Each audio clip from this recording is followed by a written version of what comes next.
কেন কষ্ট দাও আমাকে এত স্নেহা? আমি তো তোমাকে ভালোবাসি। এত ভালোবাসার পরে তুমি আমাকে ঠকালে কেন স্নেহা, কেন? মিতু বুঝতে পারছে আকাশ নিঃশ্বার করে তাকে স্নেহা ভাবছে। মিতু আবার নিজেকে ছাড়ানোর চেষ্টা করলে আকাশ এবার ওর ঠোঁটজোড়া মিতুর ঠোঁটের সাথে মিলিয়ে দেয়। মিতু অনেকবার ছোটাছুটি করলেও এখন চুপ হয়ে গেল। না চাইতেও একটা অনাকাঙ্ক্ষিত মিলন হয়ে গেল তাদের, যেখানে ভালোবাসা নেই, সব শুধু নিঃস্বার্থ ঘোরের মোহ।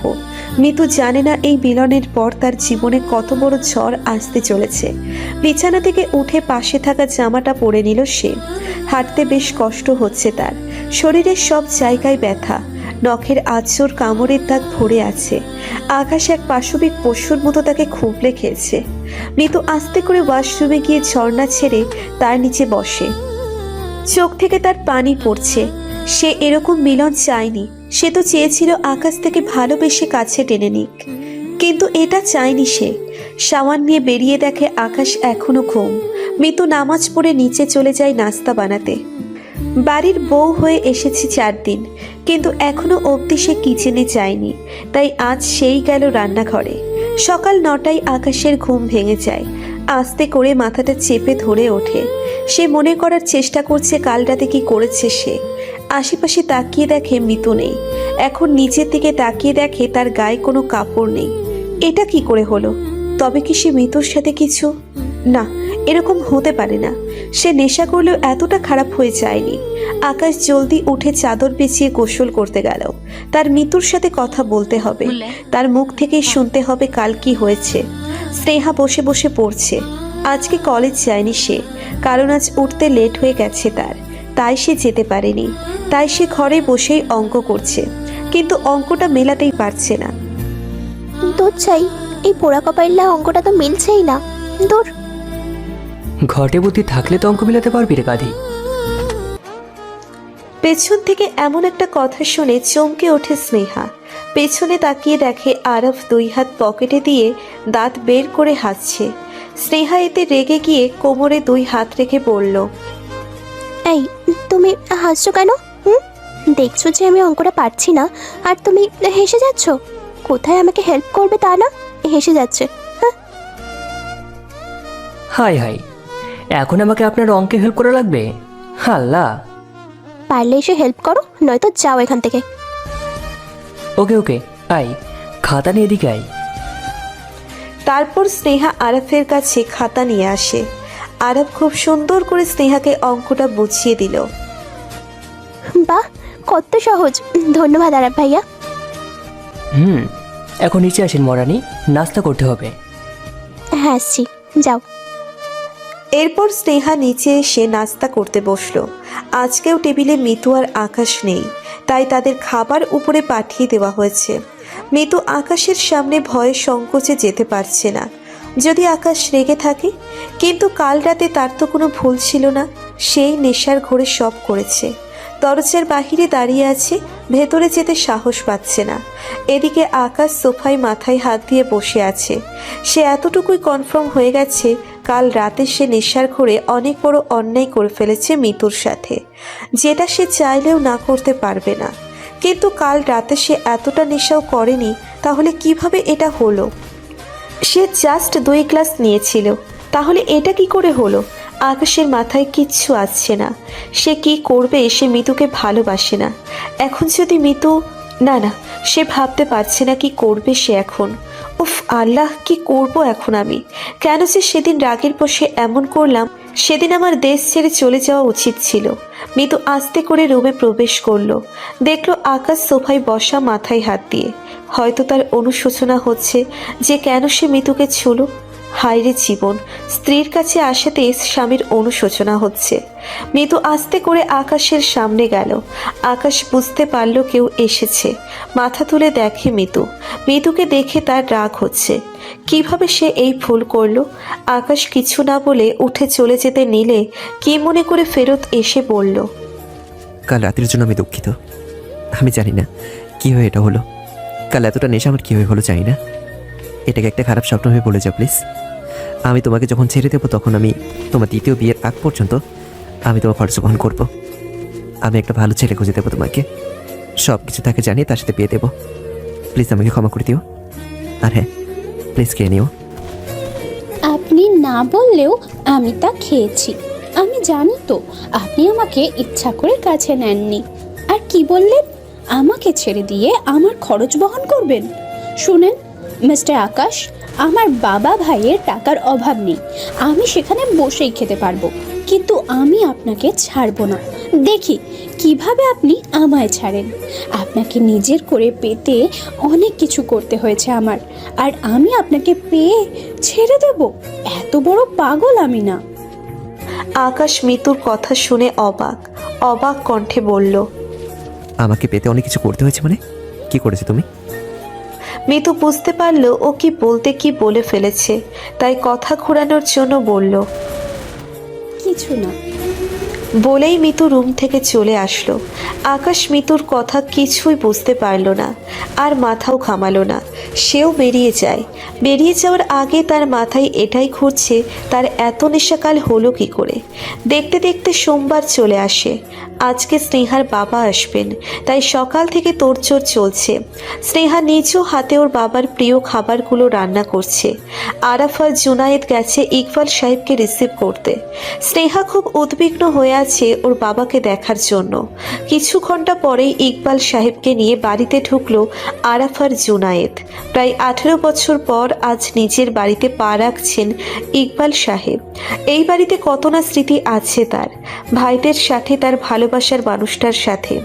আজ প্রথম সে তার আর তার স্ত্রীর ভালোবাসার চিহ্নটাকে সামনাসামনি দেখবে, তাকে ছুঁয়ে দেখবে। আচ্ছা, তার মেয়ে কি তার প্রতি অভিমান করে আছে? তাকে দেখলে কি সে তার কাছে আসবে? এসব কিছু ভাবতে ভাবতে ঘরে ঢুকলেন ইকবাল। ইকবালকে আসতে দেখে বাকি 3 ভাই তার কাছে এগিয়ে এসে তাকে জড়িয়ে ধরল। ভাইদের কাছে পেয়ে ইকবাল খুব আবেগপ্রবণ হয়ে পড়ে। এদের মাঝে নাজমা বেগম মাঝখান থেকে ঢুকে পড়ল।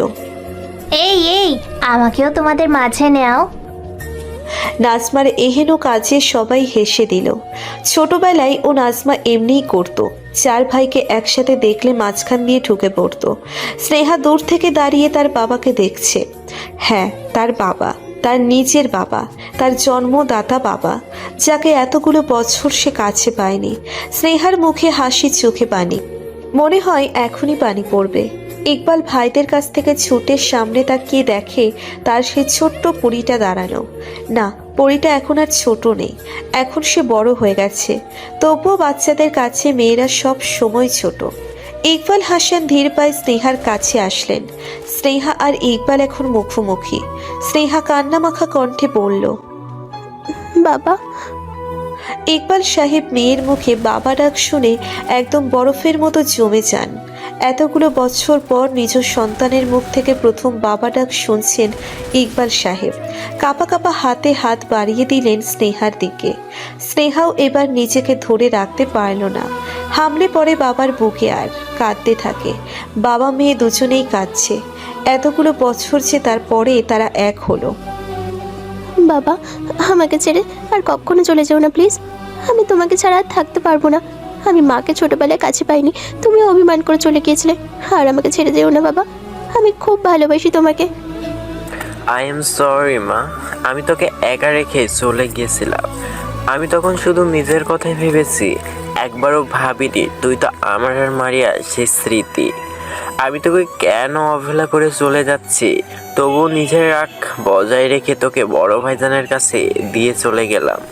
সুইটি নিতে গিয়ে আমি বুঝতে পারলাম আমি কি ভুল করেছি।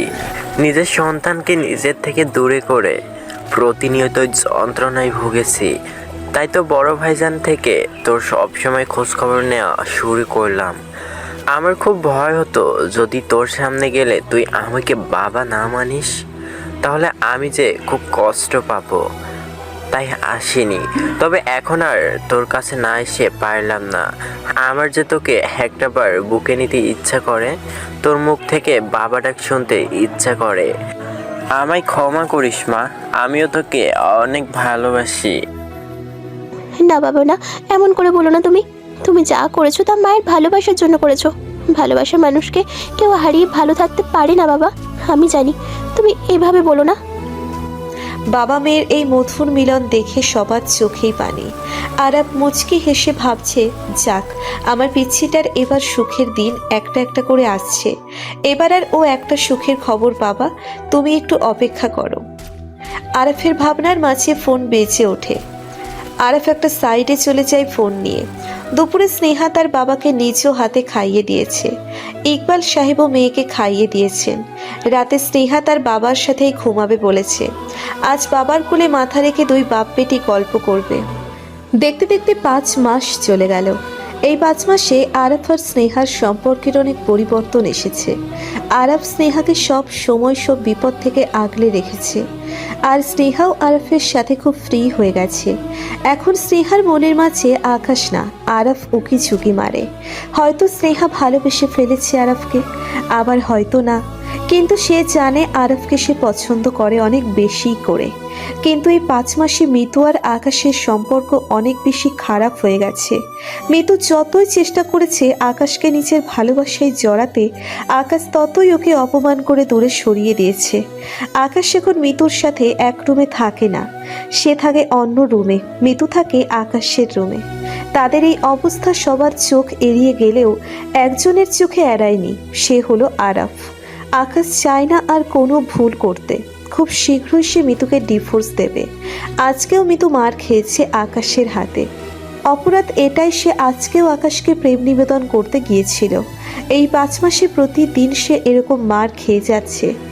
আকাশকে যতবার বলেছে ভালোবাসি, ততবার মার খেয়ে গেছে। ইদানিং তার শরীরটা ভালো যাচ্ছে না, পেটে প্রচুর ব্যথা। প্রথমে পিরিয়ডের দিনগুলোই ব্যথা করতো অনেক, কিন্তু এখন পিরিয়ড ছাড়াও ব্যথা করছে অনেক। তাই মিতু ভেবেছে সে ডাক্তার দেখাবে। 1 সপ্তাহ পর আজকে স্নেহাদের বাড়িতে বিয়ে। নিতু, জুনায়েদ, ঋতু, রাতুল খুব ঘরোয়াভাবেই ওদের বিয়ে হচ্ছে। বেশি কাউকে জানায়নি তারা, এই করোনাকালীন সময় বলে। তাই তারা নিজেরাই মিলে বিয়ে দিচ্ছে। স্নেহা আজকে খুব খুশি। গতকাল রাতে তার জীবনে একটা সুখময় মুহূর্ত ঘটে গেছে। গতকাল রাতে ছাদে দাঁড়িয়ে গল্প করছে আরাফ স্নেহা। আরাফ আর স্নেহা এখন প্রায় ঘুরতে যায়, একসাথে গল্প করে। তাদের বন্ডিং দেখে বাড়ির সবাই একটা সিদ্ধান্ত নিয়ে রেখেছে। আচ্ছা স্নেহা পাখি, শোন, আজকে তোকে একটা গল্প বলবো। গল্প? কিসের গল্প? একটা ভালোবাসার মানুষের আড়ালে ভালোবাসার গল্প শুনবি? হুম, বলো বলো। আরাফ বলা শুরু করলো। সালটা তখন 2001। আমার তখন মাত্র 6 বছর বয়স। আমাদের ফ্যামিলি ছিল যৌথ ফ্যামিলি। আমার 4 কাকারা একসাথে থাকতো। আমার বড় কাকার ঘরে 1 মেয়ে, মেজো কাকার ঘরে 1 ছেলে, আর আমাদের ঘরে আমি আর আমার 1 ছোট ভাই আকাশ। আমার ছোট চাচির ঘরে কোনো বাবু ছিল না, কিন্তু একদিন শুনি আমার ছোট কাকি আর বড় কাকির ঘরে বাবু আসবে। একদিন অনেক রাত আমার বাবা, বড় কাকা আর ছোট কাকিকে নিয়ে হাসপাতালে গেলেন। পরের দিন সকালে বড় কাকাকে দেখলাম একটা ছোট্ট পুতুলকে তোয়ালে জড়িয়ে বাসায় ঢুকে আমি সবার আগে পুতুলের মুখটা ভালো করে দেখেছিলাম। একদম পুতুলের মতোই লাগছিল বাবুটাকে, একদম লাল বর্ণ হয়েছিল। কিন্তু পুতুলটা তো ঘুমিয়েছিল, তাই হয়তো দেখেনি যে আমি ওকে দেখেছি। এরপর একে একে সবাই করে নিল, অনেক আদর করলো। ওর নাম রাখলো স্নেহা। স্নেহাকে সবসময় বড় কাকাদের সাথে থাকতে দেখে আমি ভাবতাম যে ছোট কাকারা কোথায়। তাই একদিন মাকে জিজ্ঞাসা করি, আচ্ছা মা, আমরা সবাই আমাদের আব্বু আম্মুর সাথে ঘুমাই, তাহলে পিচ্ছি বাবু কেন বড় কাকাদের সাথে ঘুমাই? ছোট কাকা আর কাকি কোথায়? মা তখন আমাকে কোলে নিয়ে বলেছিল, ছোট কাকাই ওই দূর দেশে গেছে, আর ছোট কাকি ওই তারাদের দেশে চলে গেছে, সে আর আসতে পারবে না। কিন্তু তোমার কাকাই একদিন ঠিক আসবে বাবুর কাছে, তাই ততদিন বাবু বড় কাকার কাছেই থাকবে। তুমি কিন্তু বাবুকে একদম জ্বালাবা না, ঠিক আছে? তোমার বোন হয় না বাবু, তুমি বোনের সাথে খেলবে।